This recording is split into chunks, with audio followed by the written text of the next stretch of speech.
এই ক্রীড়া সংগঠিত করেছেন কেবিএন স্পোর্টস অ্যাসোসিয়েশন। আমাদের সকলের পূজ্যপাত প্রাতঃস্মরণীয় যিনি আমাদের স্বাধীনতা পাইয়ে দিয়েছেন নেতাজি সুভাষচন্দ্র বসুর নামাঙ্কিত নেতাজি কাপ। এটি পঞ্চম বর্ষ, প্রত্যেক বছর উষ্ণ আমন্ত্রণ পাই আমি এলাকার জনপ্রতিনিধি হিসাবে, আপনাদের বন্ধু আত্মীয় হিসাবে।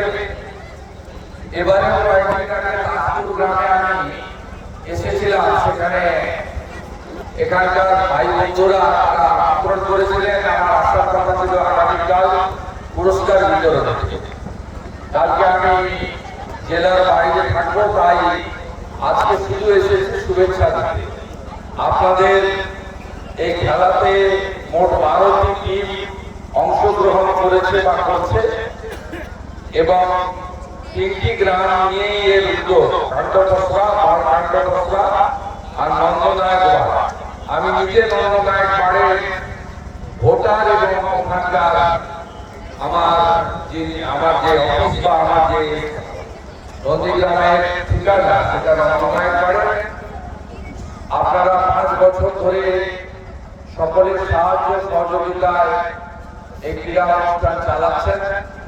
আমি এর সফলতা কামনা করি। এখানে শরৎ ভূঁইয়া রয়েছেন, আমার অনেক দিনের সাথী, তিনি সভাপতি কেবিএন। মিন্টু জানা রয়েছেন, যিনি সম্পাদক এই ব্যবস্থাপনায়। আমাদের প্রধান প্রতিমা বংশহ প্রধান রয়েছেন, আমাদের ধনঞ্জয় মধু ভাইরা রয়েছেন এবং অনেক এলাকার সুনাগরিক সজ্জনরা রয়েছেন। আমি বিঘ্ন ঘটাতে চাই না, বক্তব্য বাড়িয়ে আমি সকলকে শুভেচ্ছা কৃতজ্ঞতা জানাবো। সম্পূর্ণ বেসরকারি উদ্যোগে এলাকার মানুষের সহযোগিতায় আপনারা এই জেলার, এই রাজ্যের বিভিন্ন জায়গা থেকে যারা আমাদের প্লেয়াররা আছেন, যারা ক্রীড়া সংগঠকরা আছেন, রেফারি বন্ধুরা আছেন, সর্বোপরি দর্শক যারা, তারা এই মাঠের সবচেয়ে বড় শোভা বর্ধন করেন। সকলে ক্রীড়াসুলভ আচরণ নিয়ে আপনারা এই খেলাগুলোকে এগিয়ে যাবেন।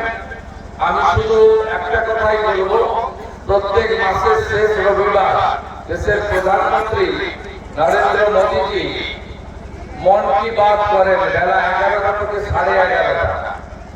তিনি প্রধানমন্ত্রী হিসেবে করেন, কিন্তু তার বক্তব্যে আপনি দেখবেন অন্তত কয়েক মিনিট হেলো ইন্ডিয়া, জোড়ো ইন্ডিয়া এই তার থাকে তার বক্তব্য। গ্রামীণ এলাকা থেকে যে সমস্ত ক্রীড়াবিদরা উঠে আসেন তাদেরকে উৎসাহিত করার কাজ ভারত সরকার করছে হেলো ইন্ডিয়া, জোড়ো ইন্ডিয়ার মধ্য দিয়ে। আমিও বছরে নন্দীগ্রামের বিশেষ করে ক্রীড়া সংগঠন ক্লাবগুলোকে কখনো ক্রিকেট সেট, কখনো ভলি সেট, কখনো ফুটবল সেট ইত্যাদি দেওয়ার মধ্য দিয়ে তাদেরকে উৎসাহিত করি। কারণ বিগত দিনে ভারতবর্ষে খেলাধুলার যে জায়গা ছিল, আজকে আমরা অনেক উন্নতি করতে পেরেছি। আমরা সমস্ত আন্তর্জাতিক ক্রীড়া ক্ষেত্রে আমরা উল্লেখযোগ্য সফলতা পেয়েছি। বিশেষ করে ক্রিকেটের ক্ষেত্রে আমরা গোটা পৃথিবীকে এখন নেতৃত্ব দিচ্ছি। ভারতবর্ষ এখন অনেক অনেক নিচু জায়গায় চলে গেছে। আমি এই ক্রীড়া অনুষ্ঠানের সফলতা কামনা করি। 5 বছর নয়, দশকের পর দশক ধরে এটাকে আপনারা এগিয়ে নিয়ে যান। মাননীয় প্রধান, উপপ্রধান আছেন, যদি কোনো সরকারি জায়গা মাঠ থাকে সেখানে যদি ক্রীড়া একাডেমি, ছোট স্টেডিয়াম ইত্যাদি বানানোর ক্ষেত্রে আপনাদের কোনো প্রস্তাব বা উদ্যোগ থাকে, আমি সেই বিষয়ে সহযোগিতা নিশ্চিতভাবে করব। এলাকার সকল মানুষকে আমার পক্ষ থেকে আন্তরিক শুভেচ্ছা দিয়ে মাঠে যারা এসেছেন, আগামীকালও যারা আসবেন, ক্রীড়া সুলভ আচরণ করবেন, একজন জিতবেন আর 11টা টিম হারবে। সকলকে একটা ভালো স্পিরিট নিয়ে চলতে হবে, এইটুকু বলে কেবিএন এর পাশে থাকার অধিকার দিয়ে আমার কথা শেষ করলাম। ভারত মাতা কি, ভারত মাতা কি।